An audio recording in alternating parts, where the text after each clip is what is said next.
praise the Lord because He deserves it, because He is worthy to be praised. He is the Lord of all. Amen? Amen. Whoa.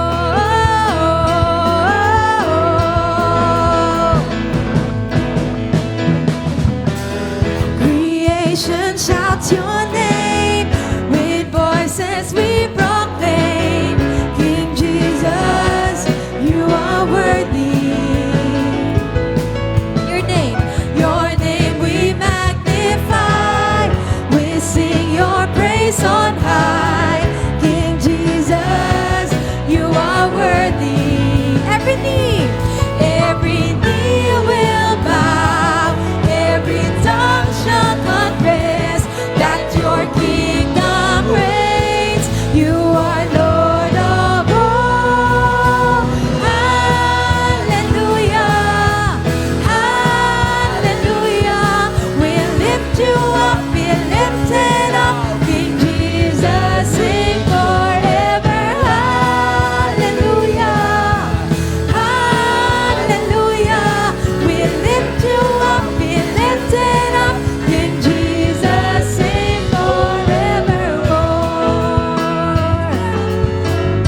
Hallelujah. Whoa.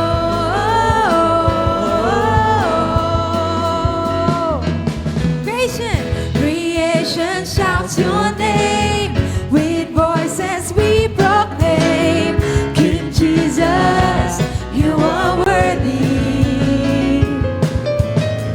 Your name we magnify, we sing your praise on high.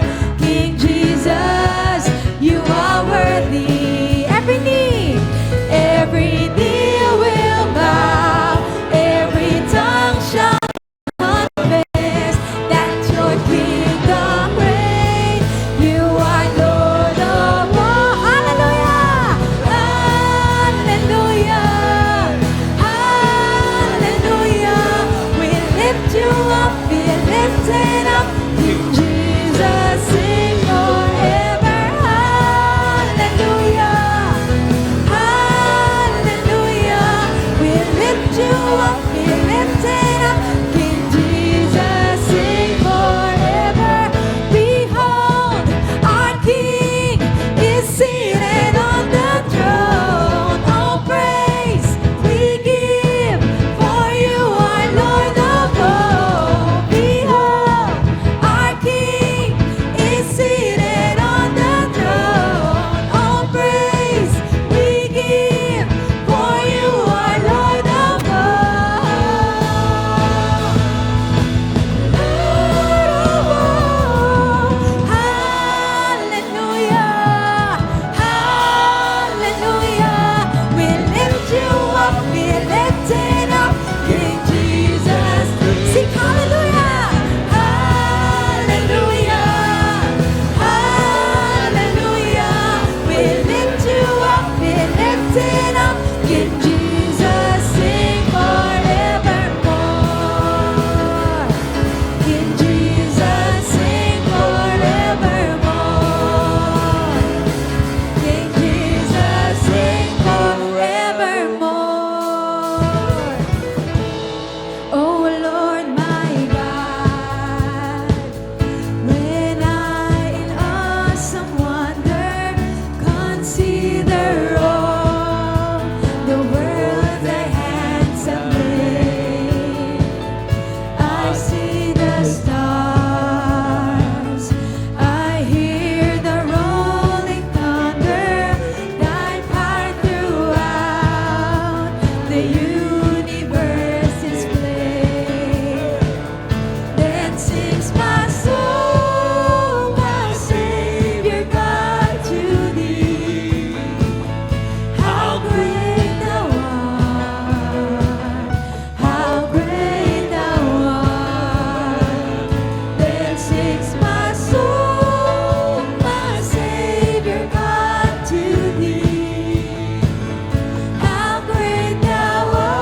a treasure. I am seeking. You are the all-consuming fire. I am your desire, and you are mine forever. Forever you will stay. Yes, Lord, your kingdom has no end. Oh, holy God, I stay amazed. You are so much more than words could ever say. Oh, holy God, I pour out my praise on the one who never ceases to amaze. I'm pouring out my praise on. Let's pour it out. I'm pouring out my love for you. I'm pouring out my praise on you. I'm pouring out my love. Oh, holy God, I stay amazed. You are so much more than words could ever say. Oh, holy God, I pour out my praise today for the one who never ceases to amaze. Oh, holy God, I stay amazed. We're amazed of you, Lord. You are so much more than words could ever say. Oh, holy God, I pour out my praise on the one who never ceases to amaze. Hallelujah, Jesus. You are the one that we are running after, Lord. Because you are so good. Let's sing. I love you, Lord. Yes, Lord. For your mercy never fails me. All my days I've been held in your hand from the moment that I wake up until I lay my head. Oh, I will sing of the goodness of God. I love your voice. I love your voice. You have led me through the fire in the darkest night. You are close like no other. Oh, Lord, I've known you as a father. I've known you as a friend, and I have lived in the goodness of God. All my life, and all my life you have been faithful. And all my life you have been so, so good. With every breath that I am able, oh, I will sing of the goodness of God.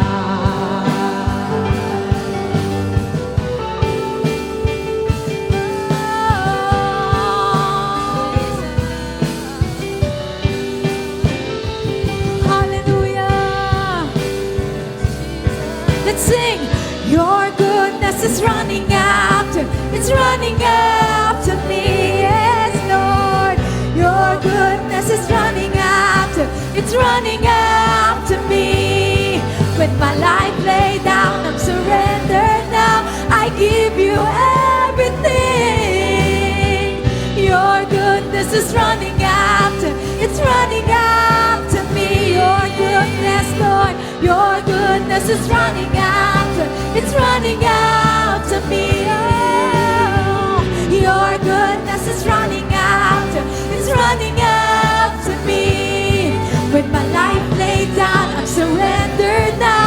give you everything. Your goodness is running after, it's running after me. Let's sing. And all my life you have been faithful. Hallelujah, Lord. And all my life you have been so, so good. With every breath that I am able, oh, I will sing of the goodness of God. Let's sing our hearts to the Lord. And all my life you have been faithful. All my life, and all my life you have been so, so good. With every breath that I am able, oh, I will sing of the goodness of God. For the last time, let's sing. All my life, and all my life you have been faithful. Yes, let's pour it to God. And all my life you have been so, so good. Thank you, Jesus. With every breath that I am able, oh, I will sing of the goodness of God. Oh, I will sing, oh, I will sing of the goodness of God. Oh, I will sing of the goodness of God. Hallelujah. Come on, let's pour our hearts to the Lord. Oh, we praise you, Jesus. Oh, you're the one we're running after, Lord. You are good. Oh, thank you for the healing, Lord. Oh, thank you for the salvation. Oh, we praise you, Jesus. Our Abba Father, Lord. Oh, we praise you, Lord. You are so good. You are our provider, Jesus. Oh, Lord, you deserve all the praises, all the worship, Lord. Oh, how great are you, Lord. How great are you in my life. Oh, Jesus. I love you, Lord. Oh, I love you, Lord. Hallelujah, Jesus. And all my life you have been faithful. Come on, let's pour our hearts to Him. And all my life you have been so, so good. With every breath that I am able, oh, I will sing of the goodness of God. Father, we will always sing about you because you are our Lord, our Savior, our Master, and there is none like you. Thank you for everyone who came. Thank you for my brothers and sisters who are hungry and thirsty for you, for your word. May you fill us today, Lord. And hear our prayers, O God. In Jesus' name. Everyone said, palapan natin ang Panginoon. Wow. And for our prayer, this is our prayer passage, the prayer of Jabez in 1 Chronicles 4:9-10. At sige po, bago ko basahin ito, alam niyo, marami sa atin, hindi pa talaga, kumbaga, yung iba ngayon lang nagtagpo. Yung iba, nung first Sunday nakaten, yung iba, second, third, kasi marami pa pong mga events. May mga nag-reunion pa. Alam niyo, mga first, second week ng January, ay talagang may mga celebrations and reunions pa. So, it's still okay. Is it okay na batiin pa rin natin about this? A Happy New Year. Please greet one another. Happy New Year. Alright. Happy New Year to my loved ones also. Andito ang aking mga mahal sa buhay sa Camaso side. Kalikdan family. My cousin brother Eugene. You remember him? Yeah, palapan natin naman. And his wife, Sister Elsie and my another beautiful cousin, si Ate Jenebeth. At nagpapasalamat ako sa Panginoon kasi ito po, isi-share ko, isa sa prayer ay nangyari po nito lang.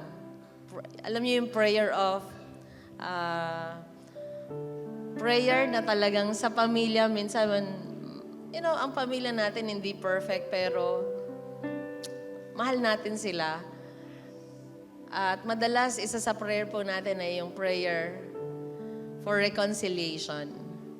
And nakita ko po na naging daan siya sa blessing na yun sa family namin this year. Okay, let me share the prayer of Jabez in 1 Chronicles 4:9-10. Sabi po dito, Jabez was more honorable than his brothers. And his mother called his name Jabez, saying, because I bore him in pain. So, pinangalanan daw siyang Jabez dahil sinabi ng kanyang ina, labis akong nahirapan sa panganganak sa kanya. Pero alam nyo, sabi dito, kagalang-galang siya kaysa sa mga kapatid niyang lalaki. Why? Let's go to this verse. Verse 10. Saying, oh, that you would bless me and enlarge my border. Wow. Sino po rito, pinanganak ka, mahirap ang buhay. Naranasan niyo po ba yon? Pinanganak po na mahirap ang buhay. Yes, naranasan natin, right? Yung ulam sa umaga, yun na rin yung titipirin, ulam hanggang hapon. Naranasan niyo po yun? Yeah. Naranasan niyo po yung bigas, kailangan sabawan ng marami, gawing lugaw para makakain ng lahat. Di ba? Pero ngayon, ang lugaw, merienda na lang natin. Okay? Naranasan po natin yung kapag Pasko or New Year, nasa bahay lang, nagtititigan lagi. Nagtititigan lang kayo kasi walang pambili ng ng Noche Buena or walang pambili ng ticket para makapasyal. Kami dati, masaya kami pag sinabi nilang, oh, Pasko, may naipon tayo, may pera, mag-Star City. Sa akin nun, parang ang Star City, parang hindi ko pa naririnig yan, o hindi napupuntahan parang ganon. Pero pag sinabing mag-Star City tayo, parang wow, ang laking blessing na nun. Pero alam nyo, may mga iba na talagang hindi na nila alam yun. Okay? At si Jabez, I'm sure naranasan po niyan Pinanganak pa nga po siya na nahirapan ng nanay niya. Pero bakit niya hiniling na, oh, that you would bless me and enlarge my border? Ibig sabihin, may pangangailangan talaga siya. So is it right to ask the Lord? Is it good to ask the Lord to bless us? Yes. Hindi po masamang hilingin sa Panginoon na tayo ay pagpalain niya. The blessing of the Lord makes us rich. Kasama sa blessing ni Lord ang prosperity, ang wealth. Basahin po natin sa Proverbs 10:22, the blessing of the Lord brings wealth. Pero ngayon naranasan natin ang pagpapala ng Panginoon. Amen? Ilang damit ang hindi magkasya. Right? What else? Ano yung ipagpipray natin? That the Lord will bless us and enlarge our border. Pwede ba tayong ipromote ng Panginoon? Yes. It is the Lord who demotes and promotes. We can ask, Lord, promote me. Nag-put up ka ba ng business last year? Then ask, Lord, enlarge my territory. Enlarge my border. Sa mga kabataan, Lord, enlarge. Panginoon, yung aking kaalaman, yung wisdom na meron ako. Lord, yung pinut up ko na online, nag-online selling ako, magkaroon ako ng pwesto. Yung sari-sari store ko, Panginoon, maging super sari-sari store. Di ba? Yung isang box ko na balutan, nagtitinda ng balot. Lord, yung susunod, may pangalawa pang box ako. Di ba? So we can ask the Lord to bless us and enlarge our territory, our border. Maaring this year, ito yung prayer mo naman na talagang, Lord, we want a house for our family.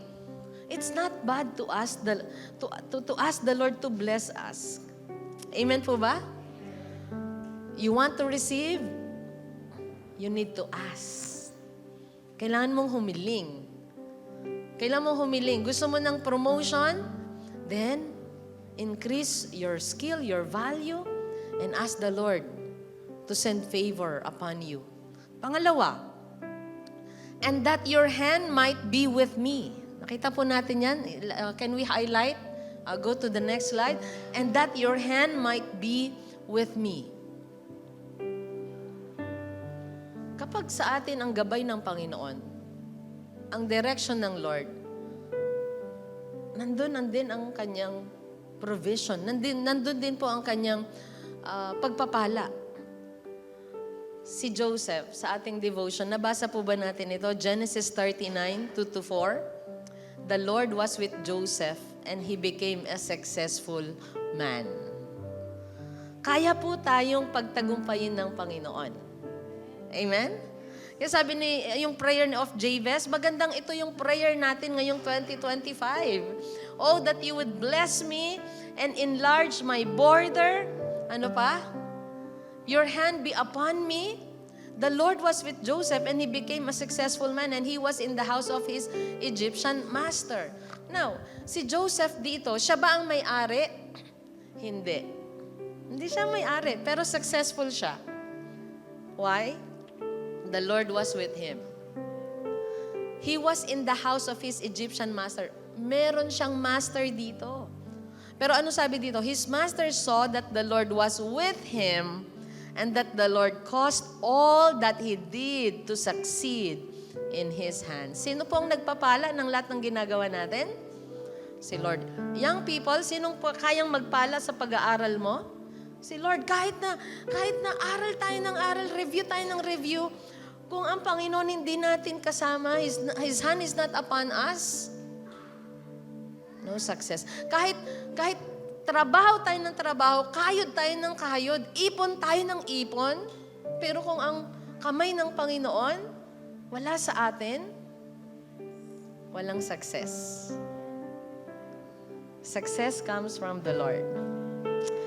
Wow, sabi dito, his master saw, nakita pa, that the Lord was with him and that the Lord caused all that he did to succeed in his hands. Verse 4, so Joseph found favor in his sight and attended him, and he made him overseer of his house and put him in charge of all that he had. There's promotion, there is success, there is prosperity. And next slide, and that you would keep me from harm so that it might not bring me pain. Talagang merong pain na naranasan dito si Jabez. Alam niyo po, ang bawat taon, hindi tayo ligtas sa pain. Lahat tayo may kanya-kanyang mga challenges sa buhay na haharapin. Kami nga po, ang unang challenge namin ngayong 2025 ay health challenge. Okay, sino rin dito sinubukan sa health challenge? And by the way, katatapos lang ng ating prayer and fasting at kahapon daw nag-testify daw po si Mama Nena. Ang ganda ng result ng kanyang physical exam. Palapan natin ang Lord. Ito. Imuestra ko lang sa inyo. Nakatingin siya sa akin, sabi niya sa akin.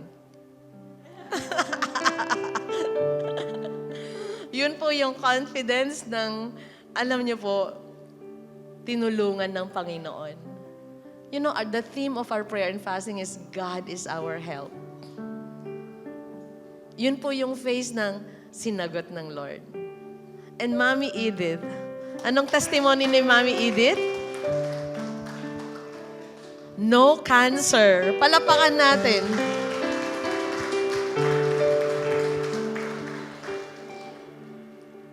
So this year, let us continue to ask. Let us continue to pray that the hand of the Lord will be with us and that you would keep me from harm so that it might not bring me pain. Have you been through a lot of pain in life? May kanya-kanya tayong mga pain sa buhay. Pero pwede ba tayong tulungan ng Lord?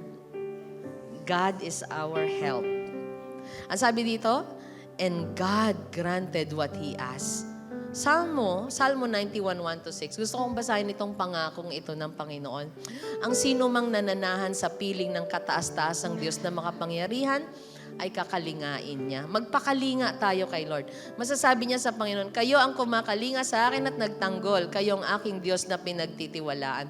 Tiyak na ililigtas ka niya sa bitag ng masasama at sa mga nakamamatay na salot. Iingatan ka niya gaya ng isang ibong iniingatan ng kanyang mga inakay sa lilim ng kanyang pakpak. Iingatan ka at ipagtatanggol ng kanyang katapatan. Hindi ka dapat matakot sa mga bagay na nakakatakot o sa palaso na mga kaaway, o sa sakit at mga salot na sumasapit sa gabi man o sa araw. May mga nakakatakot bang bagay sa mundo? Yes, pero ang sabi dito, hindi ka dapat matakot. Maraming nagbibigay sa atin ng takot. Pero magpakalinga tayo sa Lord para hindi tayo matakot. Can I hear amen?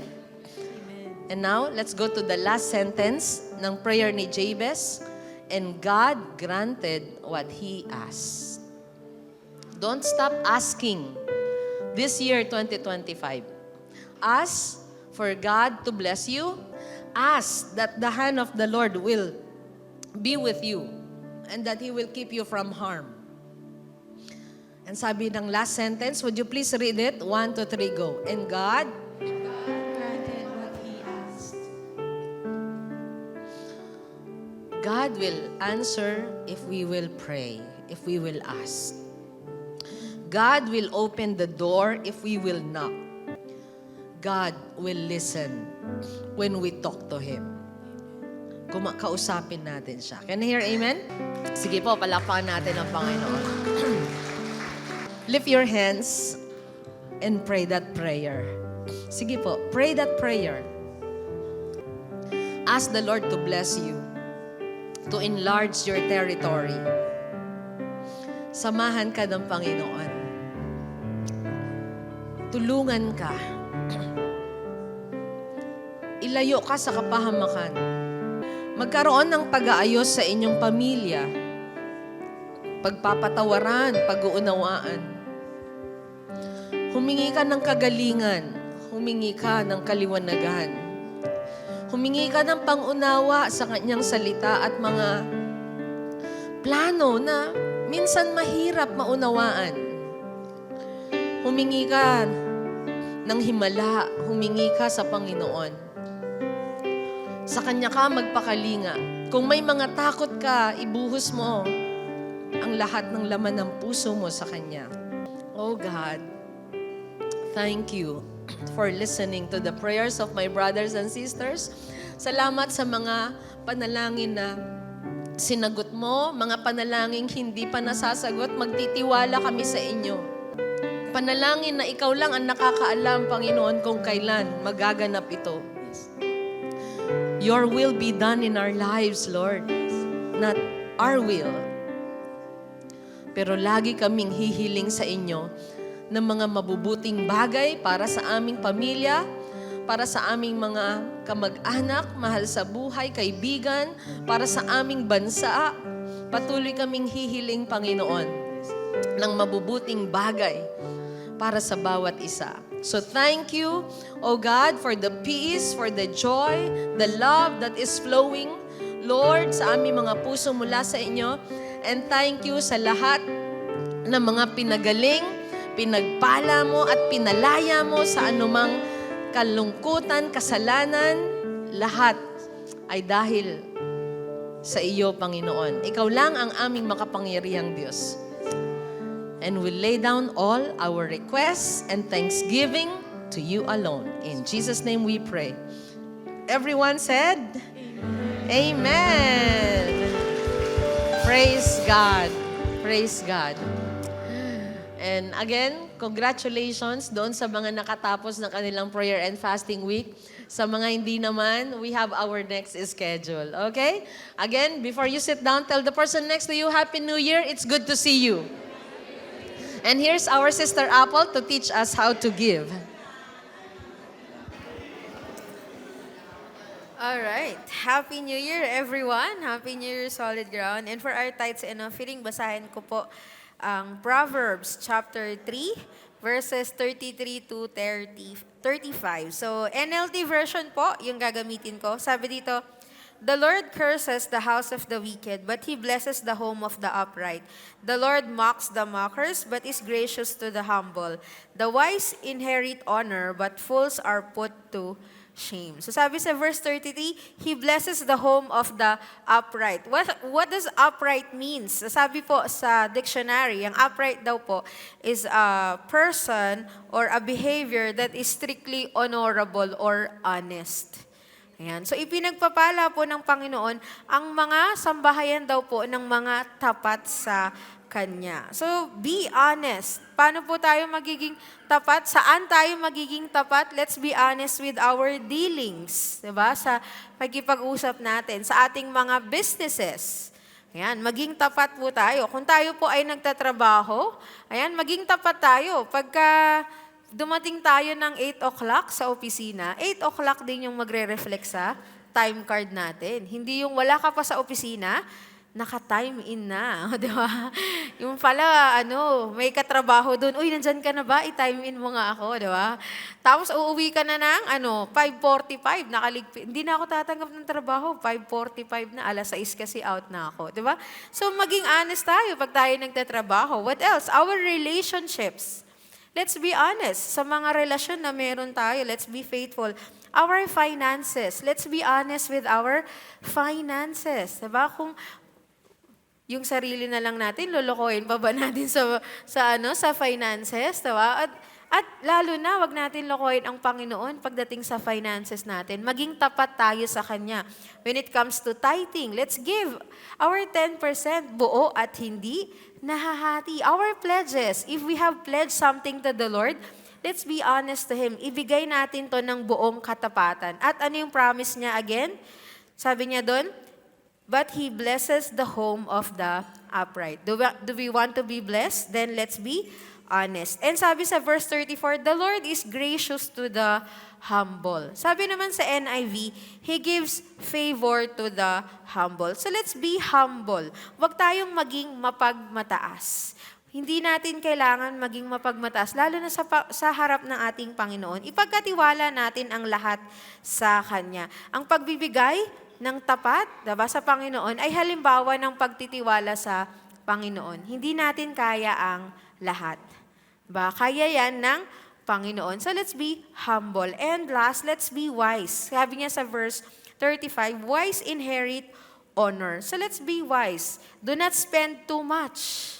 Maging matalino po tayo pag may na-receive tayo. Una natin gawin, i-separate na natin yung for the Lord. Diba? And then, what else? Kung kaya natin na may matitira, meron tayong maitatabi, magtabi po tayo. Let's be wise. Huwag tayong maging bulagsak. Do not splurge. Diba? Pero wag na din po natin, do not deprive ourselves naman. Na ang nangyayari, parang aping-api ka na sa sarili mo. Diba? Enjoy the toil of your labor, pero be wise. Tandaan po natin, hindi lahat deserve mo. Last year, lahat deserve ko to, deserve ko to, deserve ko to. Oh, anong nangyari? Nung huli na, deserve mo nga ang naging laman ng bank account mo. Lang natira sa ATM mo. Hindi lahat deserve mo. Diba? Pagtrabahuhan natin, let's be wise. Diba? Mag-ipon tayo, mag-save tayo para pag kailangan natin, meron tayo. So again, what does the Bible says? The Lord blesses those who are upright. Let's be honest in our finances, in our dealings, in our businesses. But let's be humble to the Lord and let's be wise. So yun po yung ating text ngayon for our tithes and offerings. So our givings are hati po, designated givings po tayo. The red is for our tithes. That's a 10% of what we have received from the Lord. Let's be honest. And our offerings po, the blue is for our special project. The white is for our missions. Although wala tayo pang musical play, pero tuloy-tuloy po ang pagbibigay natin para pag kailangan natin, meron po tayong mahuhugot. Let's be wise ngayon pa lang. And our brown is for our building project. Madami pa pong kailangang improvement. Kanina nag-report ang ating pastor. So kung mapapansin niyo po, hinto ang construction. Bakit? Kasi mag-iipon po tayo. Our water baptism area, our storage rooms, madami pa pong i-improve. So please continue to be generous in giving. So let's all stand up and we will pray. Lord, we thank you for your word today. Panginoon, salamat sa salita mo that again have encouraged us to remain honest, to remain upright kasi ang pagpapala mo, Panginoon, ay nasa amin kung kami, Lord, ay magiging tapat sa inyo. Lord, I pray na hindi kami, Lord, umasa sa sarili naming kakayahan, that we will stay humble in your eyes, Lord, that we will give our full trust in you, O God. We will not trust on our own understanding. We will not trust, Lord, on our own strength, but we will put our trust in you, O God. Lord, hayaan mong maging mababa ang aming loob pagdating sa iyong harapan. Lord, I pray that help us to be wise this 2025, Lord. Help us, Lord, that we will always, Father, look upon you, O God, that we will always be loyal and Lord, yung tapat ang pagbibigay namin sa inyo, Panginoon. At Lord, help us to save. Panginoon, hindi kami maging bulagsak ngayong taon na to. But Lord, hayaan mo, Panginoon, na maging matalino kami sa pag-iipon, O God. At hindi kami maging maramot, Panginoon, but maging mapagbigay. Especially to the ministry na pinagkatiwala mo sa bawat isa sa amin. Salamat, Panginoon. Bless the works of our hands, Lord, para maging pagpapala din kami. Thank you, Lord. And this we ask in Jesus' name. Amen and amen. We may all give to the Lord. Thank you.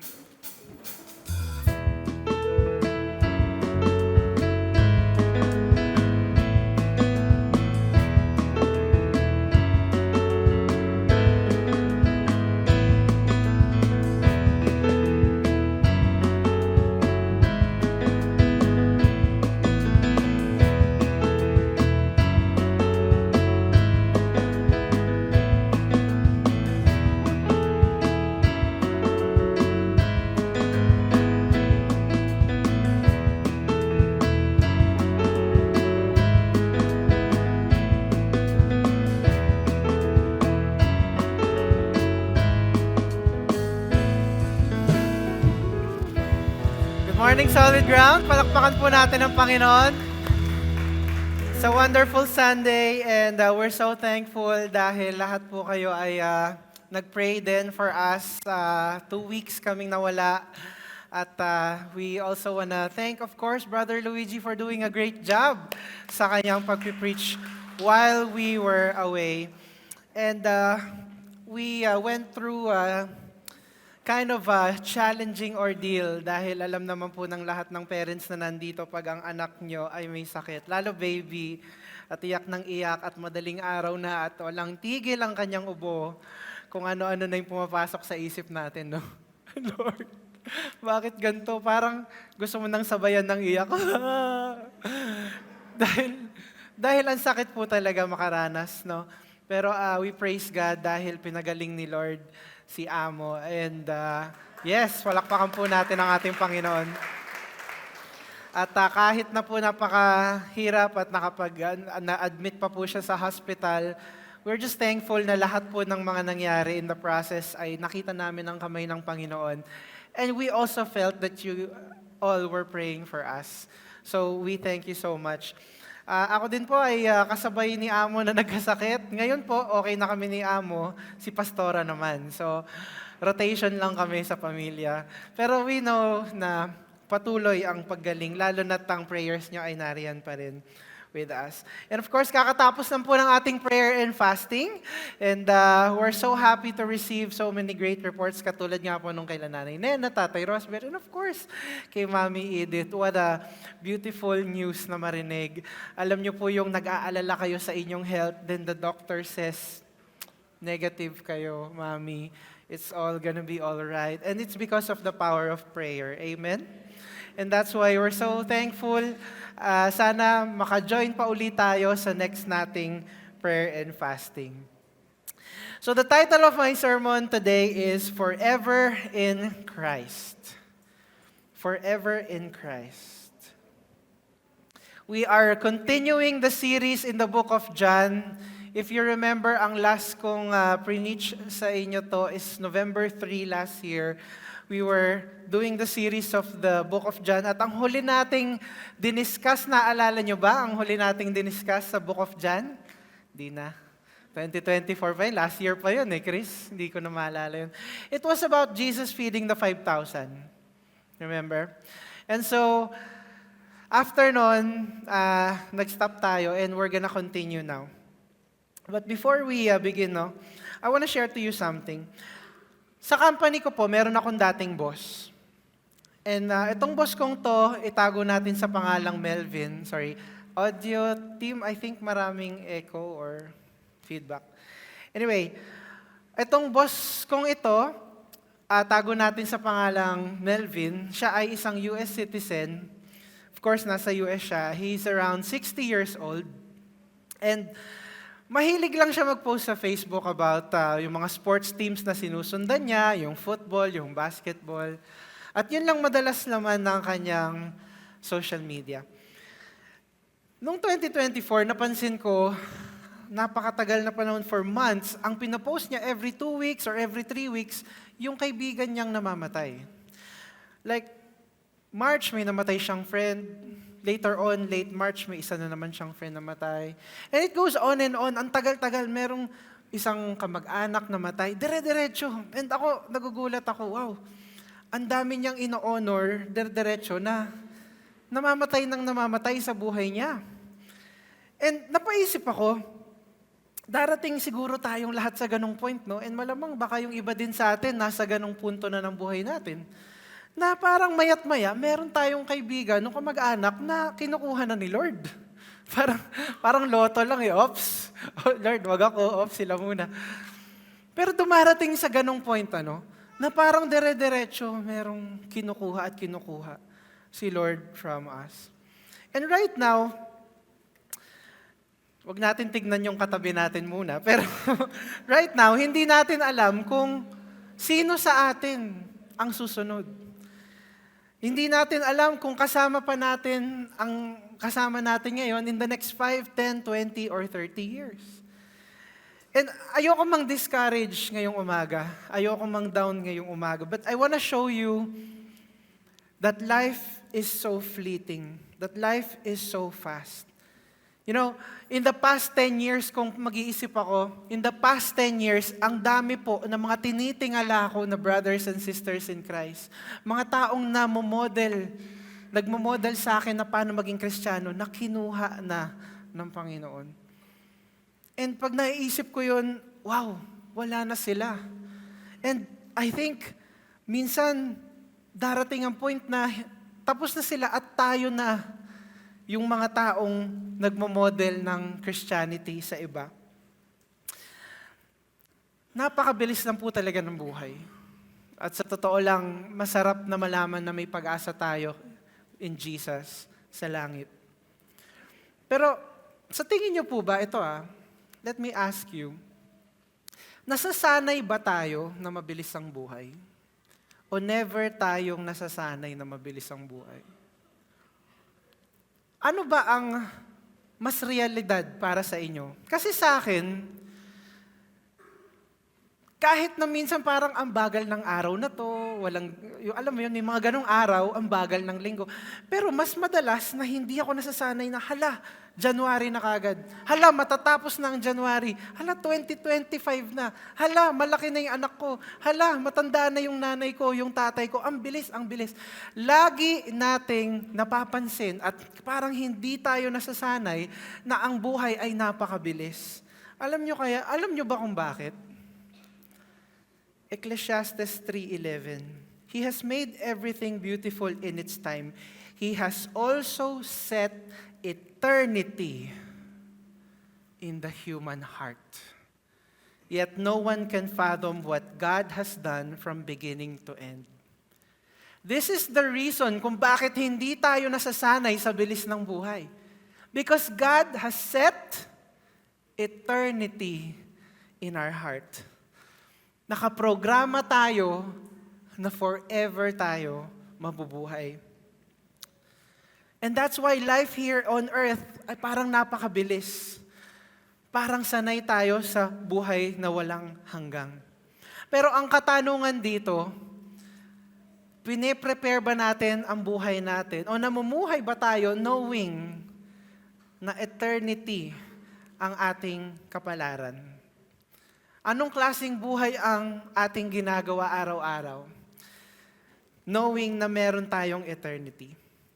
And this is what we're gonna discuss today. At ang backstory nito, yun nga, kakapakain lang ni Jesus ng 5,000.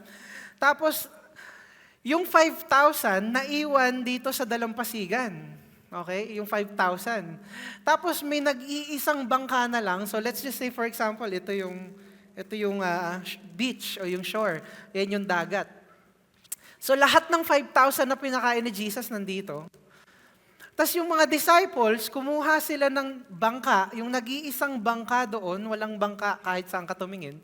Kinuha ng mga disciples yun at pumunta sila across the lake sa Capernaum. At si Jesus naman, hindi sumama sa bangka, pumunta sa isang mataas na bundok para mag-pray. So, yun yung time na inabot ng malakas na hangin at muntik na mataob ang kanilang bangka. At anong ginawa? Anong nakita nila? Si Jesus na naglalakad sa apoy? Hindi po. Sa tubig. Sa lubid? Hindi rin. Sa tubig, yes. At ano nangyari nung nakita na naglalakad si Jesus sa tubig? Pinakalma niya yung storm. At sino yung gustong lumapit kay Jesus? Si Peter. At ano ang nangyari kay Peter? Lumubog. Yes, naglakad muna siya ng ilang steps, lumubog. At ang nangyari na ay sabay-sabay na silang nagpunta ng Capernaum. Pero ang nangyari, itong 5,000 nandito lang. Lahat nangyari na yun. Yung lumubog, si Peter, yan, naglakad si Jesus, nandun na sila. Pero yung 5,000 nandito lang. So malalaman, dito po natin itutuloy yung story. Ano nangyari sa 5,000 na to? Ano ang ginawa nila? Ano ang mga goals nila that day? So basahin natin sa John 6:22 to 59. The next day, the crowd that had stayed on the far shore saw that the disciples had taken the only boat, and they realized Jesus had not gone with them. Several boats from Tiberias landed near the place where the Lord had blessed the bread and the people had eaten. So when the crowd saw that neither Jesus nor his disciples were there, they got into the boats and went across to Capernaum to look for him. They found him on the other side of the lake and asked, "Rabbi, when did you get here?" Jesus replied, "I tell you the truth. You want to be with me because I fed you, not because you understood the miraculous signs. But don't be so concerned about the perishable things like food. Spend your energy seeking the eternal life that the Son of Man can give you. For God the Father has given me the seal of his approval." They replied, "We want to perform God's works too. What should we do?" Jesus told them, "This is the only work God wants from you. Believe in the one he has sent." They answered, "Show us a miraculous sign if you want us to believe in you. What can you do? After all, our ancestors ate manna while they journeyed through the wilderness. The scriptures say Moses gave them bread from heaven to eat." Jesus says, "I tell you the truth. Moses didn't give you the bread from heaven. My Father did. And now he offers you the true bread from heaven. The true bread of God is the one who comes down from heaven and gives life to the world." "Sir," they said, "give us that bread every day." Jesus replied, "I am the bread of life. Whoever comes to me will never be hungry again. Whoever believes in me will never be thirsty. But you haven't believed in me, even though you have seen me. However, those the Father has given me will come to me, and I will never reject them. For I have come down from heaven to do the will of God who sent me, not to do my own will. And this is the will of God, that I should not lose even one of all those he has given me, but that I should raise them up at the last day. For it is my Father's will that all who see his Son and believe in him should have eternal life. I will raise them up at the last day." Then the people began to murmur in disagreement because he had said, "I am the bread that came down from heaven." They said, "Isn't this Jesus, the son of Joseph? We know his father and mother. How can he say, I came down from heaven? But Jesus replied, stop complaining about what I said. For no one can come to me unless the Father who sent me draws them to me. And at the last day I will raise them up. As it is written in the scriptures, they will all be taught by God. Everyone who listens to the Father and learns from him comes to me. Not that anyone has ever seen the Father, only I, who was sent from God, have seen him. I tell you the truth, anyone who believes has eternal life. Yes, I am the bread of life. Your ancestors ate manna in the wilderness, but they all died. Anyone who eats the bread from heaven, however, will never die. I am the living bread that came down from heaven. Anyone who eats this bread will live forever. And this bread which I will offer, so the world may live, is my flesh. Then the people began arguing with each other about what he meant. How can this man give us his flesh to eat? They asked.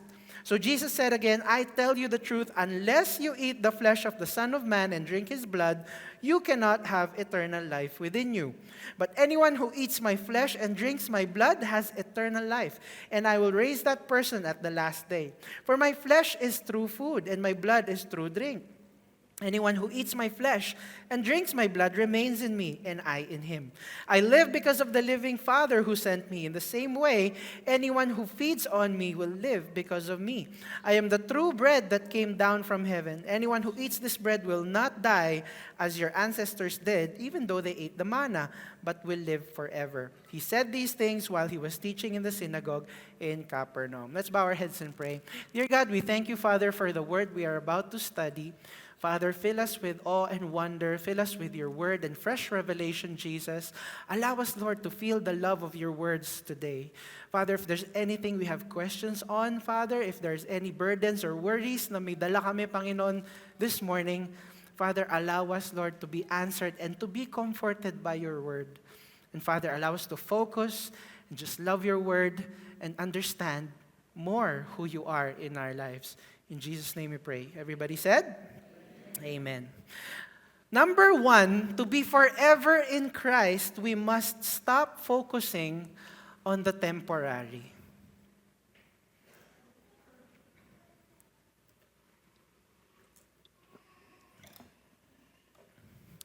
So, mga nagsisakay pa kasi sa bangka, yung mga tao. So, tignan natin itong mga taong to, sa nabasa nating passage, nag-effort sila. Excuse me. Nag-effort sila, naghanap sila ng mga bangka para puntahan yung mga disciples at si Jesus. Pero pagdating nila doon at nahanap nila si Jesus, nirebuke sila ni Jesus. Ang sabi ni Jesus, hindi nyo naman ako hinahanap para sambahin o mahalin. Ang mga taong to, hindi siya pinuntahan para matuto ng Word of God. Ang mga taong to na pinakain ng, di ba itong 5,000 na to, hindi siya pinuntahan para kilalanin si Jesus. Ano ang dahilan kung bakit nila pinuntahan si Jesus? Para makakain ulit. So malamang hindi na 5,000 tong mga taong to kasi ilan lang naman yung bangka. Pero there's a certain group na hinabol pa si Jesus para lang makakain ulit. Isn't it sad, brothers and sisters, kapag nilalapitan lang tayo ng isang tao pag may kailangan? Minsan, may magme-message sa atin, no? Uy, kamusta ka na? Nako. Ito na naman tayo. Ang mahirap, hindi pala nangangamusta para mangamusta. Ang mahirap ay may kailangan pala. Sana wala ditong mga ganong setup. Pero, ang katotohanan minsan ganon ang nararamdaman ni Jesus sa atin. Lumalapit lang tayo pag may kailangan. Alam nyo, ang sarap siguro kapag kinamusta nyo ang isang kaibigan, isang kamag-anak, pinsan natin, parents natin, na wala tayong kailangan. Kinamusta lang natin. Tapos mamayang hapon, kamustahin ulit, ay nga pala, kailangan ko na. Pero ang ibig sabihin, mas maganda talaga kapag sincere lang tayo nangangamusta sa kanila. Pero dito sa passage na to, pinuntahan lang nila si Jesus dahil may kailangan sila. Mga kapatid, Not all who seek Jesus love Him. That's what you have to understand. Hindi dahil ang isang tao sinisik si Jesus, mahal nila si Jesus. Sometimes may kailangan lang sila. Sometimes, kailangan lang nila mahil ang kanilang kapamilya, kailangan lang nila ng success sa trabaho, kailangan lang nila ng client sa negosyo, o kailangan nila ng matataas na grades. Of course, ngayon kung new believer, ang taong to, magandang opportunity ito para makilala niya ang Panginoon. Pero minsan, Kristiyano na, alam naman na dapat mag-church lagi, alam naman na dapat na sumusunod lagi sa Panginoon, hindi ginagawa, pero pag nangailangan, saka lumalapit. Nakakalungkot po kapag ang isang Kristiyano ay ganun. Na lalo na kung Kristiyano, no? Parang mas priority yung mga bagay sa mundo.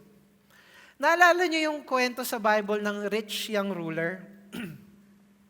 Yung isang ruler o isang mayaman na lumapit kay Jesus, sabi niya, Lord, lahat ng commandments mo, sinunod ko na. Di ako pumatay, di ako nangalunya, ganyan-ganyan. Inisa-isa niya at sinunod niya. At minahal siya ng Panginoon. Natuwa si Lord, pero anong sabi ni Lord? Nakita ni Jesus na yes, sinusunod mo nga, pero nasaan ba yung puso mo? At nakita ni Jesus na ang puso niya ay nasa kanyang yaman. Kaya ang sabi ni Lord, sige nga, ibenta mo lahat, ipamigay mo sa mahirap at sumunod ka sa akin. Sabi sa Matthew 19:21, go sell what you possess and give to the poor, and you will have treasure in heaven. Then come follow me. Sinunod ba niya? Binenta ba niya lahat? He did not.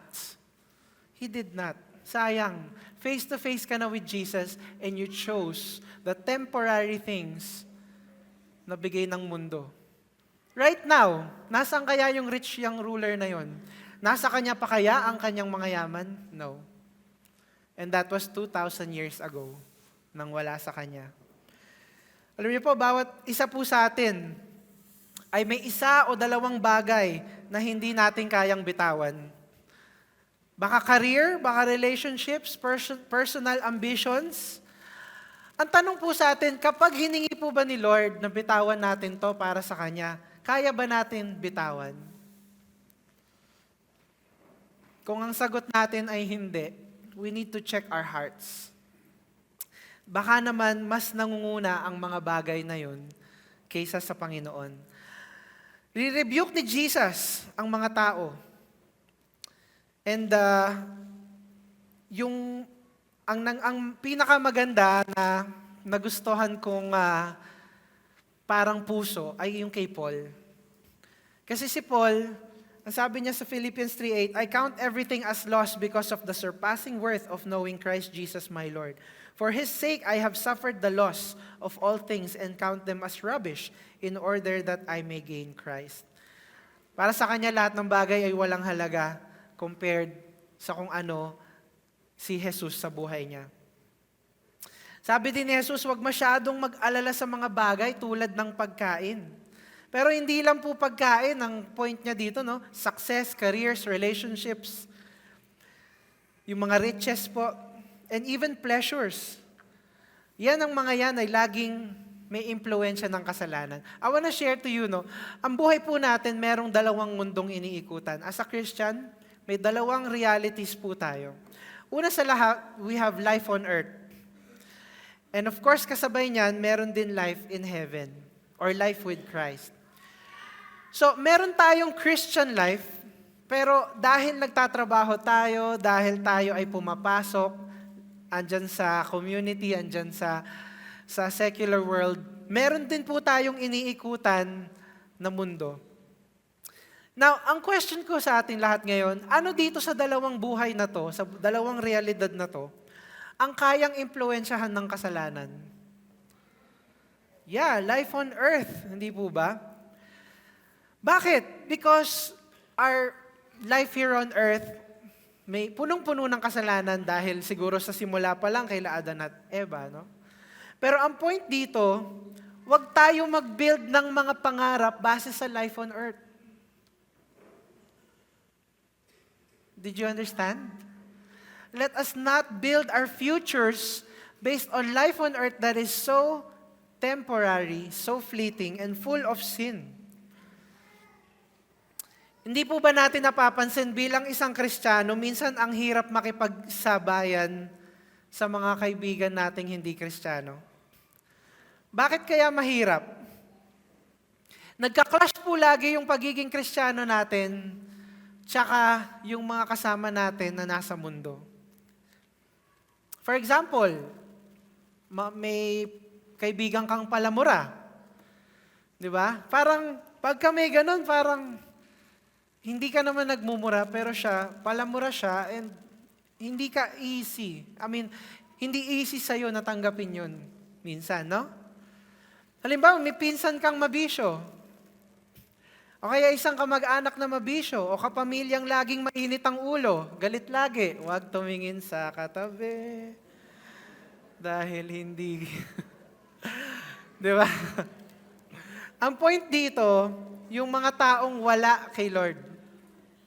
Minsan parang ang hirap nilang sabayan. Sa school, for example, mga kabataan, sa school, ang daming dishonesty, no? Ang daming chismisan, siraan, walang pansinan, asaran.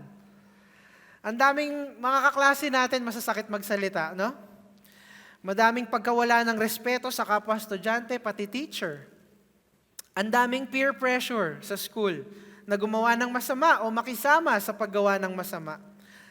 Sa school, ang daming inggitan, and actually kahit sa work, may salusan, pagalingan, tapos pag natalo mo, ibubuli ka, pupuntiryahin ka. Pag chichismisan ka, pagkakampi-kampihan ka nila. Maraming immorality. Naalala ko nung ako'y isa sa mga unang trabaho ko, teka, may asawa yun ah. May asawa rin yun ah. Bakit? Yun din may asawa, tas yun may asawa, tas sila. Tas nag-break sila naman dun. I mean, talaga nga naman, parang iroroleta mo lang sinong boyfriend ko this week. Hindi ko maintindihan. Papalit-palit, paiba-iba, sila din. And yun yung immorality na sinasabi ko. And meron din yan sa mga kabataan. Mga kabastusan na hindi lang sinishare pag nasa school, pati sa GC sinishare. Mga hindi dapat nakikita. Halos araw-araw po, may mga message na nare-receive ang ating mga kabataan sa mga GCs nila na merong ganon. Kabastusan, mura, kalokohan, paninira. Alam niyo po, brothers and sisters, araw-araw ganyan ang nararanasan ng ating mga kabataan. Gusto nilang maging Kristiyanong tama.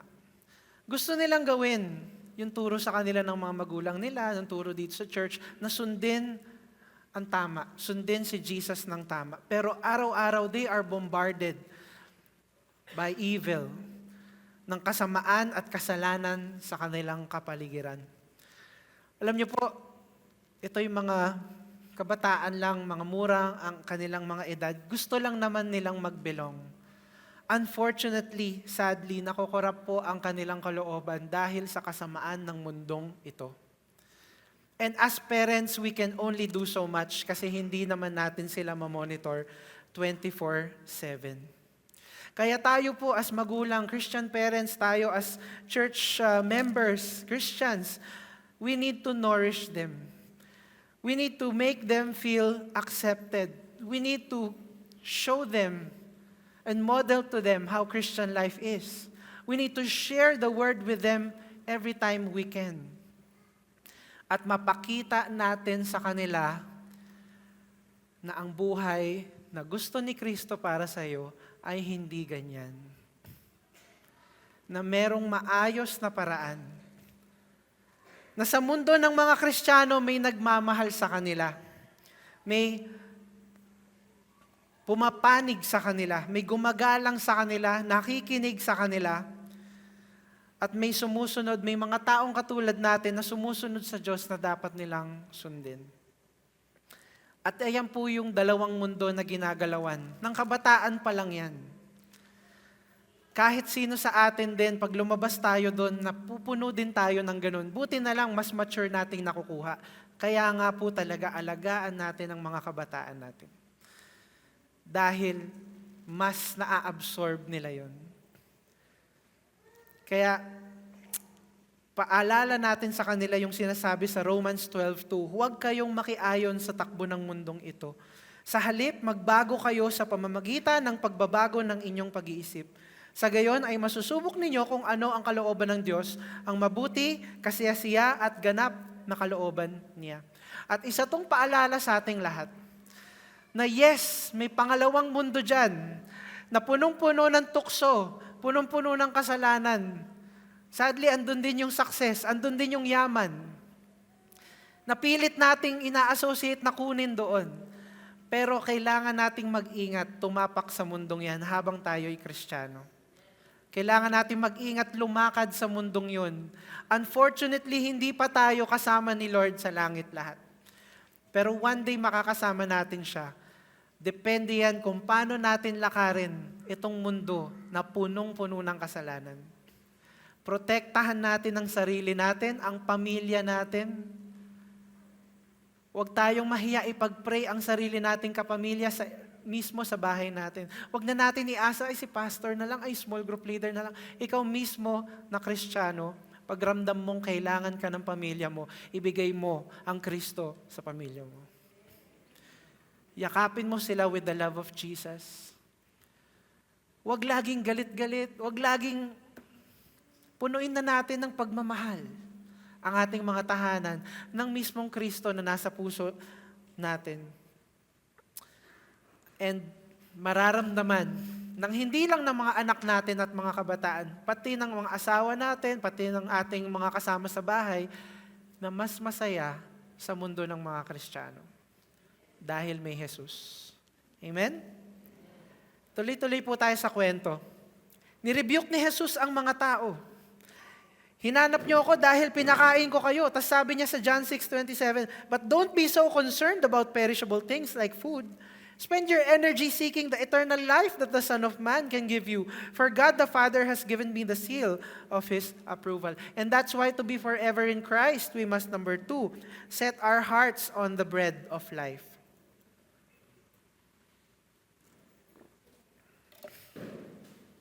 Happy New Year. 19 days too late yan, brother. May natira pa daw, uy, sa garahe may paputok pa. So sabi, wag daw mag-focus sa tinapay na nabubulok din, kundi mag-focus tayo sa tinapay ng buhay na si Kristo. Bakit po bread of life ang tawag kay Jesus? Bakit kaya bread of life, tinapay ng buhay? Ang tinapay po, ang sinisimbolo po niyan talaga ay yung araw-araw na pangangailangan natin sa pagkain. At ganon din po kay Jesus. Araw-araw natin siyang kailangan. Amen? And that's why natutuwa po kami na marami pang nagde-devotion kahit na hindi live. Kahit na yung announcement ni Pastora ay pang 2 years ago. Yung announcement ko ay pang last year or... Kasi it's all about the content of the devotion naman. And that's why tuloy-tuloyin po natin yun. Katulad ng physical na tinapay sa araw-araw, kailangan po natin kumain ang ating spiritual. Alam niyo po, life here, pag sinabing bread of life, it also means eternity. Tinapay, pang life na walang hanggan. Siya yung bread of life na nagbibigay ng eternal life natin. Pero ano ang sagot ng mga tao nung inalok ni Jesus ang eternal life? Ang sabi ng mga tao, gusto rin naman namin gumawa ng himala. Ano ang dapat namin gawin? Yun yung sagot nila. I'm just paraphrasing sa binasa natin. Tao pa rin ang tingin nila kay Jesus. Tao pa rin ang tingin nila kay Jesus. And you know what? Si Jesus, nakikita na, okay, napapanood natin yung mga movies about Jesus. And may isa pang ang series, napakagwapo ni Jesus. Amen? I mean, talaga nga naman, bago kita i-follow Jesus, na in love muna ako, bago kita ma-follow. Kasi sobrang gwapo. Pero, tandaan nyo sa Isaiah, sinabi, there was no beauty in him. Hindi ibig sabihin na pangit siya. It's just that hindi siya remarkable na tao. He was just this somebody na pinanganak sa isang probinsyang hindi naman sikat, na parang wala namang magandang nangyayari dyan. At sino lang ba yung mga magulang niya? Ayan lang si Jose at si Maria. Sino ba sila? Ewan ko. Well, there was no beauty in him. Kapag naiisip ko yun, I always think about yung mga tao sa buhay natin na hindi natin masyadong binibigyan ng pansin. For example, sa school, yung mga hindi sikat na students, na baka hindi sila ganun kagwapo, di sila ganun kaganda, simple lang sila, papasok, walang pumapansin sa kanila, tahimik lang sila. Ganun din sa work, may mga ganung klaseng tao, ano? Mga parang hindi remarkable. Ganun yung, parang, sorry to use this term, sa school, tawag sa kanila mga nerd, mga geek, mga hindi pansinin. Yung parang hindi sikat, kasi laging may mga grupong sikat di ba? Pero may mga grupo din, o may mga taong hindi masyadong napapansin. And whenever I read that verse sa Isaiah, na there was no beauty in him, na ganito lang, galing lang siya dito, I always think about how Jesus, wala naman talaga siyang kasikatan nung siya ay nag-ministry. And in a way, sinasalamin niya kung sino tayo. No? Na mas naging approachable tuloy siya kasi tayo, hindi naman tayo sikat. Sikat ba kayo? Hindi. Wala Wala namang mayor dito, di ba? Kumbaga parang normal lang tayong tao, common man. Pero katulad ni Jesus na trinatong common, mas kaya nating makarelate sa Kanya dahil kinaya niya na gawin yung mission niya na pinapagawa ni God. And sabi din doon, sige nga, magpakita ka ng miracle kung gusto mong maniwala kami sa iyo. Tapos, kung mapapansin nyo, gusto nilang magpakita siya ng miracle, pero kakapakita lang niya ng miracle. Ilan pinakain niya? 15,000, kasi wala pa 5,000, wala pa yung mga bata at mga babae. At within the span of 1 week lang lahat nangyari yun. So, ibig mo sabihin, humihingi ka ng miracle, kakapakita ko lang sa'yo ng one of the biggest miracles na gagawin ko sa mission ko sa lupa. Humihingi ka pa rin ng miracle. So, giit pa nila, tulad yung ginawa mo, yung ginawa ni Moses nung pinakain niya yung mga Israelites, yung mana, binigyan niya ng mana sila, tulad nun. Di ba? Aba, matatalino din ang mga nagtatanong sa kanyang to. Kasi alam din yung Word of God. So gusto nila, ganun din. Ganun din na nais ng Diyos, nais nila na makakuha nung pagkain na yun. And alam nyo, sabi ni Jesus, hindi si Moses ang nagbigay nun. Si God ang nagbigay nun. Kung paanong pinapakain ni God ang mga Israelita ng mana nung time na yon, ngayon pinapakain na kayo ng eternal life, tinapay ng buhay. Nagets po natin? Sinasalamin yung nangyari at the time. Sabi pa rin nila, di bigay mo na yung tinapay na yun sa amin araw-araw. Tingnan mo, tinapay pa rin talaga ang kanilang nagigets. Hindi pa rin nila magets. Hindi pa rin nila maintindihan. Sabi na tuloy ni Jesus, Ako ang tinapay ng buhay. Pag ako ang kinain nyo, ito na, literal na. Pero masyado namang ililiteral mamaya, ano kakainin siya? Ano ba? Ano bang kailangan kong gawin? So sinasabi niya, ako ang tinapay ng buhay. Pag ako ang inaccept nyo, manatili kayo sa akin, magkakaroon kayo ng buhay na walang hanggan. Pero panay milagro ang hinihingi nyo, ayaw nyong maniwala sa akin. Kahit nakita nyong pinakain ko yung 5,000, ayaw nyo pa rin maniwala sa akin. Ang pananampalataya ay hindi bunga ng karunungan. katalinuhan ng tao, kundi puso. No? Alam nyo, sinong pinakakilala si Jesus bukod kay God sa tingin nyo? Sino, bukod kay God, ang mas kilala si Jesus? Satan. Tama? Kasi milenya nag-uusap na sila. For the longest time, nag-i-interact sila. O yan, pwede ko ba i-tempt yan? Ano ba naman to? Nag-uusap sila. At meron silang mga...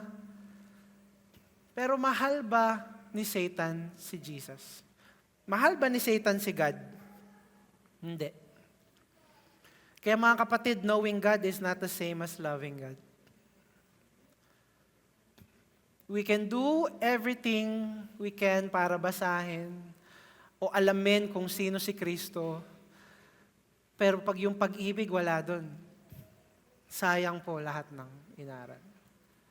We can grow up to be lovers of the Word, pero later on, kapag nawala yan sa puso natin, sayang po. Maaring marami tayong alam. Character niya, yung love niya, pati yung mga Bible stories, kabisado niya. Alam ko yung yung mga number ng mga kasama ni Ako, hindi ko nga alam, nakalimutan ko na. yung isang story. Anyway, wag na yun. Alam ko kung ilan yung mighty men ni David, ayan na lang. Alam ko yung pangalan ng mga generals ni David. Alam ko lahat yan. Alam ko kung ilang bato yung pinulot ni David para patayin si Goliath. Ilang bato? Hindi ko rin alam. 5 ata? 3? 5 nga, sabi ko. Yun yung una ko sinabi. 5. Pero kung hindi po naman natin mahal ang Panginoon, sabi sa 1 Corinthians 8:2-3, ang taong nag-aakala na marami na siyang alam ay kulang pa rin talaga sa kaalaman. Ngunit ang taong nagmamahal sa Diyos ay siyang kinikilala ng Diyos na Kanya. You know, nung dumaan yung December, last year, inaaral natin yung nativity, inaaral natin yung kapanganakan ni Jesus. May isang grupo doon sa story ng kapanganakan ni Jesus ang nakakamangha. At yun ang mga pantas. Itong mga pantas na to, anong tawag sa kanila sa English? Ano pa yung isang tawag? Magi. Hagutom ako, Magi. Magi sabor. Magi. Diba? Magi. Ang tawag sa kanila ay Magi. Doon ang galing yung word na magic. Hindi magic sarap. Pero doon yung galing yung word na magic. And what's magic? Magic is just trying to do something, create something out of thin air na wala namang kinalaman sa Bible. It's just, mga parang mga kamangha-manghang mga bagay. The Magi, historically, they are pagans. They are godless. Hindi sila sumasamba sa kahit anong Diyos at ang pinaniniwalaan nila ay signs, stars, yung positions and constellations, palm readings. Yan ang mga Magi. And sa gitna ng yun ang kanilang pinaniniwalaan, itong mga Magi na to, sa lahat ng pag-aaral nila, nakita nila may prophecy, may sign, pinuntahan nila kung totoo. Napatanong ako, teka lang, so baka naman diniscover lang nila kung totoo yung mga prophecies and signs. Kasi Magi sila, gusto lang siguro nilang i-confirm. Kasi godless sila eh. Imposible naman na i-worship nila si Jesus. No? Let's look at Matthew 2:11. On coming to the house, they saw the child with his mother Mary, and they bowed down and worshipped him. Then they opened their treasures and presented him with gifts of gold, frankincense, and myrrh. Mga taong godless, pagans, mga taong walang Diyos, na naniniwala kung saan-saan. Ginamit ng Panginoon ang kanilang kasalanan, inintroduce si Jesus, at yun ang naging way para sa mga dapat pagans na to sumamba sa Diyos. Faith, not intelligence. Faith. Puso. Minsan, kung sino pa po ang may pinag-aralan, sila pa po ang nalalayo sa Diyos. Totoo ba yun? You know, ang nanay ko, pinag-aral ako saan-saan. Gusto ko lang naman sa Novahay. Para kasama ko mga kaibigan ko. Pero kung saan-saan ako pinag-aral ng nanay ko, and I'm forever grateful. And when you have that kind of education, you see so many beliefs, and you are taught so many different things na talagang malalayo ka sa katotohanan ng Bible. And that's why parang I am scared sometimes when we go too far, when we study so much. I mean, of course, study, okay mga kabataan, importante yan. Pero when you try to know the secrets pa ng mundo at ng mga philosophers, sometimes mas delikado pa kasi mawawala tayo sa katotohanan ng Bible. But if built ka talaga sa katotohanan ng Bible at hindi ka natitinag, that's good, no? Mas lalo pa tayo minsan nagkakaroon ng doubt. Faith po talaga ang pinaka-point. Hebrews 11:1, ang pananampalataya ay ang katiyakan na matatanggap natin ang mga bagay na inaasahan natin. At ito ay ang pagiging sigurado sa mga bagay na hindi natin nakikita. Kahit hindi natin nakikita. Yung 5,000 na yun, nakita nila yung miracle, walang heart. Si Mami Edith, maaring hindi pa niya makita ang kagalingan niya, pero yung puso niya, nagtiwala siya sa Panginoon, and ayan na, grinant ni Lord ang kanyang prayer, pinagaling siya, at ngayon ay cancer-free siya. Amen? And malamang nung meron pa siyang parang nararamdaman at hindi pa niya alam na cancer-free siya, malamang marami na siyang takot, no, Mami? Malamang kung ano-ano na ang iniisip niya. Malamang kung ano-ano na, pero ang puso niya nanatili lang. Naging faithful siya sa mga services, sa mga online devotion. Ang ganda po talaga pag faith ang ating pinairal. Hebrews 11:6, and without faith, it is impossible to please God because anyone who comes to Him must believe that He exists and that He rewards those who earnestly seek Him. Wala naman po talagang faith yung mga taong to. Gusto lang nila ng makakain. Isipin po natin to. No? Etong mga taong kausap ni Jesus at this time. Nangyari po to 2,000 years ago. Okay? And 2,000 years ago, i-recreate natin yung scenario, kausap nila si Jesus, may opportunity sila na maligtas right there. Pero alam natin sa kwento na tumalikod sila at hindi nila tinanggap kung sino si Jesus. Kung inuna lang nila na maniwala kay Jesus at kalimutan muna nila yung gutom nila at the time, kasi gutom sila eh. Gusto nila kumain. Kung kinalimutan muna nila ng ilang oras yung gutom nila, sana for the last 2,000 years kasama nila si Jesus. No? It has been 2,000 years nung nangyari yon. Yung mga tumalikod ba doon, sa tingin mo, anong nangyari sa kanila in the past 2,000 years? Kasama kaya nila si Jesus? I don't think so. Tumalikod sila. Inuna kasi nila yung temporary. And this is the message, no, sa atin lahat ngayon, mga brothers and sisters. Right now, may nararanasan ka. Right now, baka may kasalanan tayong nagagawa. Right now, meron tayong pleasure na inuuna natin, na isasantabi natin si Jesus. And my question to you is it worth it?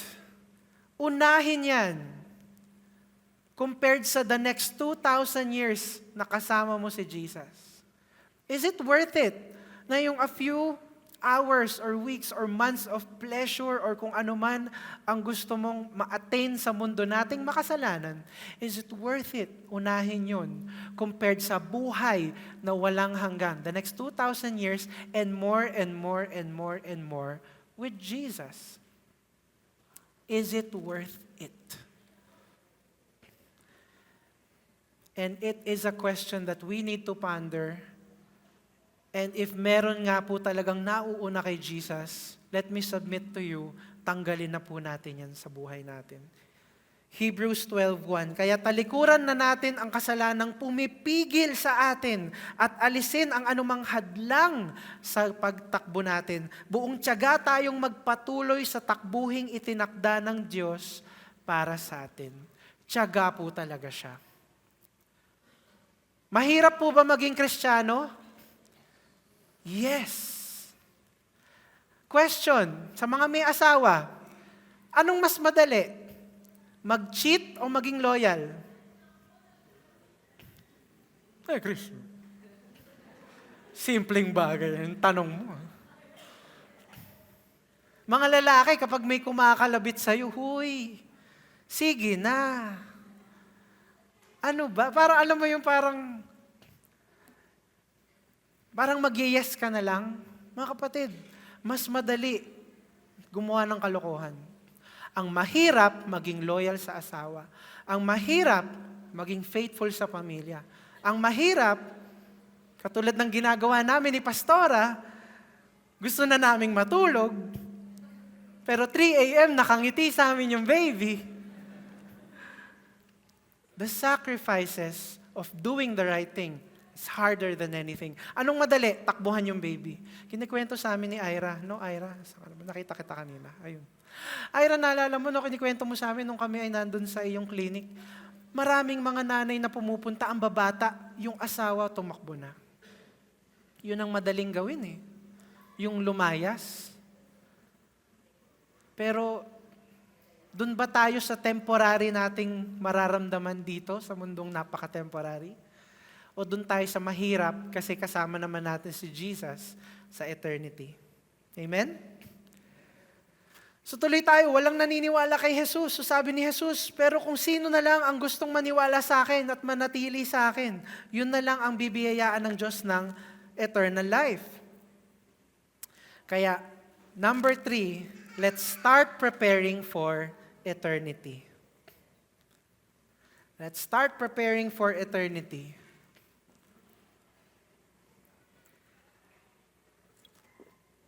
Yung mga tao noon, they didn't believe in Jesus. Siguro ngayon, after 2,000 years, nagsisisi na sila. Tayo, we believe in Jesus. We receive the Lord and He is in our hearts and that's why we are set for eternity with Jesus. It's important to live a life of obedience. Colossians 3:2, set your minds on things above, not on earthly things. Do you see yung dalawang buhay at dalawang mundo ulit sa verse na to? Set your minds on things above, on the heavenly things, on eternity. Isipin natin yung buhay na yon, nakasama si Jesus, na more than 2,000 years nating gagawin with Jesus, kaysa sa earthly things na napakabilis tumakbo. Na nagugulat pa rin tayo ang bilis-bilis. Pag focus tayo sa eternity, mas kaya natin magpatawad, mas may patience tayo, maawain tayo, mapagbigay tayo, mapagmahal, kontento tayo, mas masaya ang araw-araw natin, honest tayo lagi sa mga kadil natin, may self-control tayo. At kanina, di ba, pinaliwanag ko sa inyo na katulad ng mundong ginagalawan ng mga kabataan, so evil, di ba? Katulad nun, mapapakita natin na may mundong mas maganda pa kaysa sa mundong yun. When we start preparing for eternity, everything we do must give glory to God.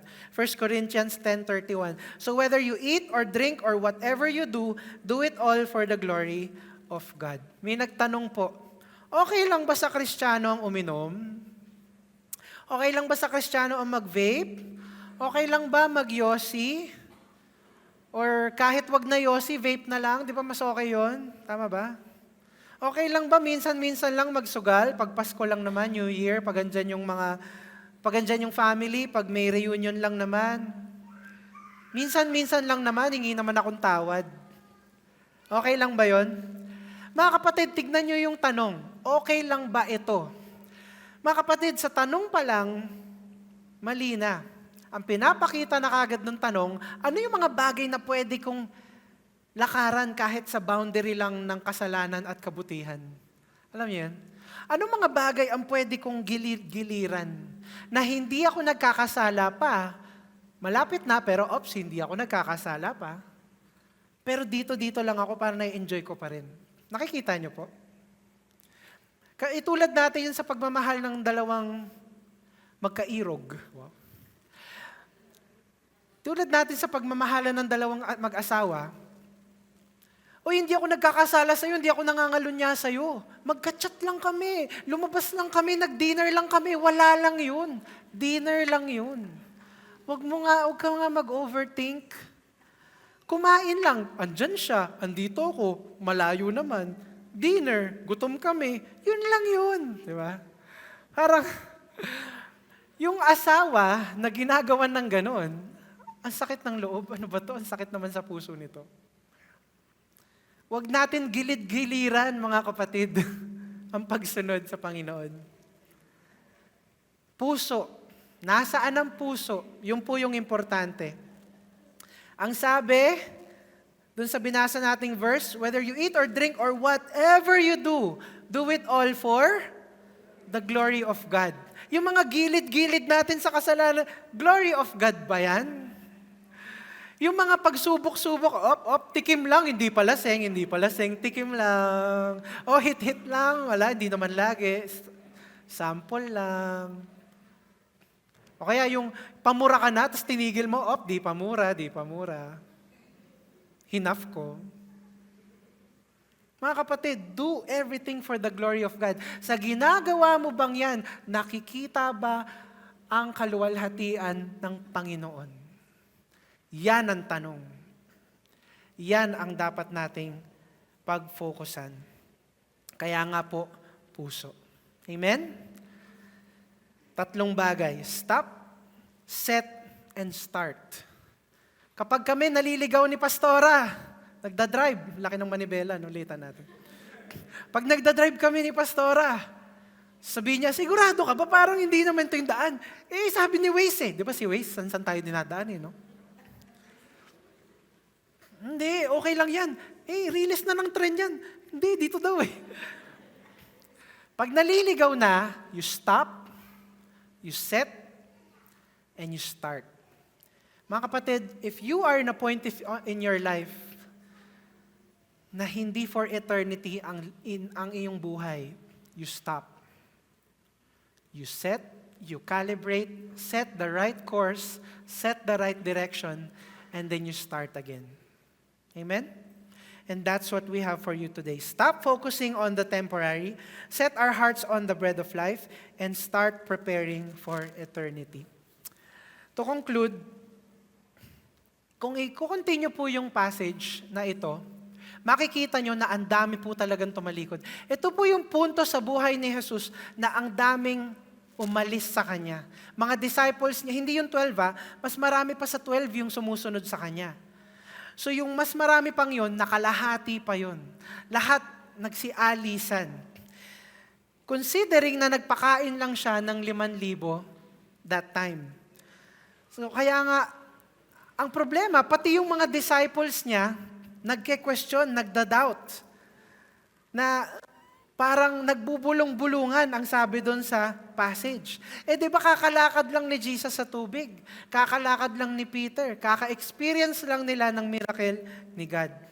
Ang katotohanan ay marami talagang tumalikod kay God. Pero nang tanungin ni Jesus si Peter, dito sa later passage, kung sila din ay tatalikod, ang ganda ng sagot ni Peter. Sabi niya sa John 6:68, Panginoon, kanino pa po kami pupunta? Kayo lang ang may mensaheng nagbibigay ng buhay na walang hanggan. Sumasampalataya kami sa inyo at alam namin kayo ang banal na sugo ng Diyos. Ang paalala po sa atin today, brothers and sisters in Christ, huwag po natin talikuran si Jesus. If you are on a path na hindi eternity, if you are on a path, alam mong may mali, stop. Set it straight and start again. Ang importante, habang nandito tayo sa mundong evil na ginagalawan natin, kaya natin mag-calibrate ng direction natin. Alam niyo po, ang title natin today is Forever in Christ. And it means na forever, we wanna be in Christ. But it also means that forever is only found in Christ Jesus. And if you wanna live forever, yung forever na maayos with the Father, let's always recalibrate our days para si Jesus ang ating makasama. Amen? Did you learn something today? Palakpakan po natin ang Panginoon. Can we all stand up and sing this song? Yes, Jesus.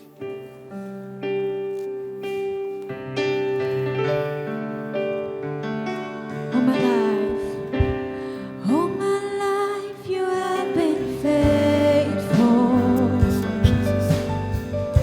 And all my life you have been so, so good. With every breath that I am able, oh, I will sing of the goodness of God. And sing it again. All my life, and all my life you have been faithful. And all my life you have been so, so good. With every breath that I am able, oh, I will For the sing last time, let's sing. of the goodness of God. All my life, and all my life you have been faithful. Oh, thank you, Jesus. All my life you have been so, so good. With every breath that I am able, oh, I will sing of the goodness of God. Brothers and sisters, can you look at me for a second? All our lives, He is faithful. He is so good to us.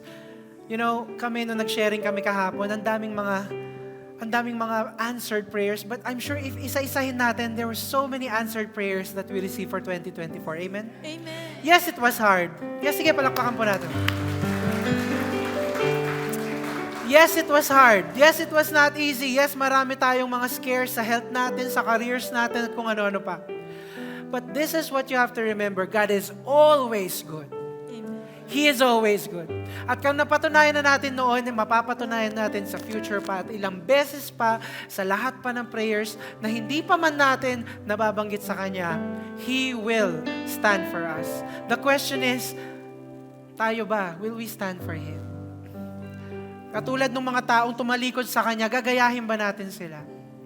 And that's why if nandun tayo sa parang punto ng buhay natin na mali, iset na natin. Let's stop, let's set, and let's start. Can we bow our heads and pray? Oh God, we thank you, Father, for your goodness. Father, we thank you because, Lord, we have experienced who you are. And Lord, right now,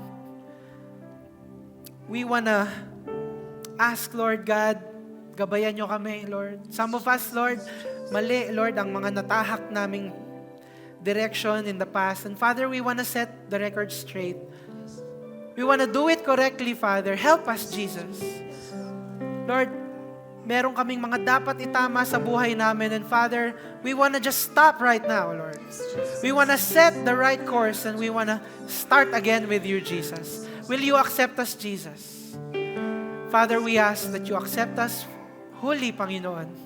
Allow us, Lord God, to enjoy, Lord God, the blessings na meron kayo. And Father, sa temporary na mundong ito, na nakafocus sa kasalanan, na sa kung ano-ano, Lord, na mga kamalian, Father, allow us na maging maayos pa rin ang pagsunod namin sa inyo. Kahit na, Lord, napupuno kami ng kasamaan, Lord, sa mundo. Father, allow us na gawin lagi ang tama. Allow us to give glory in everything we do, Father. And Father, right now, hindi pa man namin nakikita, but we are excited to spend eternity with you, Jesus. We were excited na ang forever namin is with you, Lord. Father, I pray for my brothers and sisters, Lord. Any challenges that they are going through right now, heal their hearts, Father. Give them wisdom, Father. May mga kapatid ako dito, Lord, they are They are sick, Jesus. Their family members are sick, Lord. Father, let your healing flow, Panginoon, sa kanilang buhay at sa buhay ng kanilang family members. Lord, may mga kapatiran ako dito. They are gonna face challenge in the next week, in the next few months. Lord, I pray, be with them. Lord, guide them, Panginoon. Let them see that you are with them and that you never leave them, and they will get through this. And they will overcome it, Lord, because you are the Father of all of us. And we are your children, Jesus. Allow us, Lord, to always depend on you dahil kung wala kayo, Panginoon, everything else ay hindi magiging successful. So, Father, thank you for your word. Allow us, Lord God, to live this word, Lord. And we give you all the glory, honor, and praise. In Jesus' name we pray. Everybody said, Amen. Amen. Thank you, everyone, for attending our service. And God bless your small group. See you again next week.